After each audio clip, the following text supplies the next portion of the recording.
Good morning Kashmir में एक बार फिर से आपका इस्तकबाल करते हैं। अवंतीपुरा पुलिस की जानिब से मंशियात फरोशों पर कार्रवाई की जा रही है। अब तक 6 मंशियात फरोशों को गिरफ्तार भी किया गया है। कल शाम पुलिस ने एसडीपीओ मुमताज अली की सरबराही में एक बदनाम जमाना मंशियात फरोश बशीर अहमद डार को पिंजगाम में मंशियात समेत गिरफ्तार किया है। पुलिस ने भांग की काश्त को भी तबाह किया है।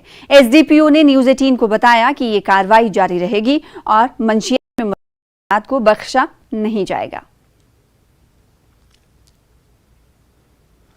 बानीपुरा में सरकारी स्कूलों में ज़ेर तालीम तलबा तालिबात में पढ़ाई के अलावा दीगर सरगर्मियों में बढ़ चढ़ कर हिस्सा लेने का शौक तेजी से बढ़ रहा है। कॉन्फ्रेंस हॉल बानीपुरा में इन सरगर्मियों में हिस्सा लेने वाले तलबा और तालिबात की हौसला अफजाई करते हुए डीसी बानीपुरा डॉक्टर उवैस अहमद और चीफ एजुकेशन अफसर बानीपुरा गुलाम अहमद लोन का कहना था कि पढ़ाई के साथ साथ दीगर सरगर्मियों में तलबा की शिरकत उनकी मजमूई जहनी व जिस्मानी नशोनुमा के लिए ज़रूरी है।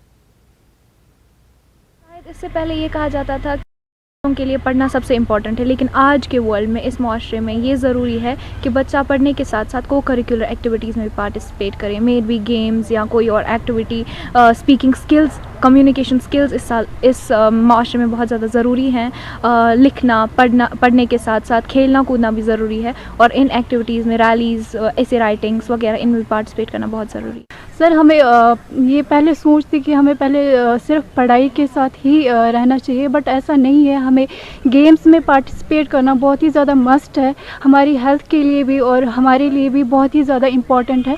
और हम पिछले महीने से बहुत ही सारी एक्टिविटीज़ हुई हमारे स्कूल में और हमें बहुत ही खुशी हो रही है कि जो गवर्नमेंट स्कूल्स है अभी बहुत ही ज़्यादा पार्टिसिपेशन कर रहे हैं बहुत ही सारी एक्टिविटीज़ में। से हमने देखा कि हमारे बच्चों में बहुत एक्टिविटीज़ होने की वजह से एक जज्बा बढ़ गया है, एक शौक बढ़ गया है और उनसे एक ओवरवेलमिंग जो हमारे बच्चों की तरफ से यहाँ हमारा साथ मिला, उनका साथ जो हमें मिला, उससे पता चला कि हमारे बच्चों में भी ये काफ़ी एजुकेशन के साथ साथ जो करिकुलर या एक्स्ट्रा करिकुलर एक्टिविटीज़ हैं उसका शौक बड़ा हो।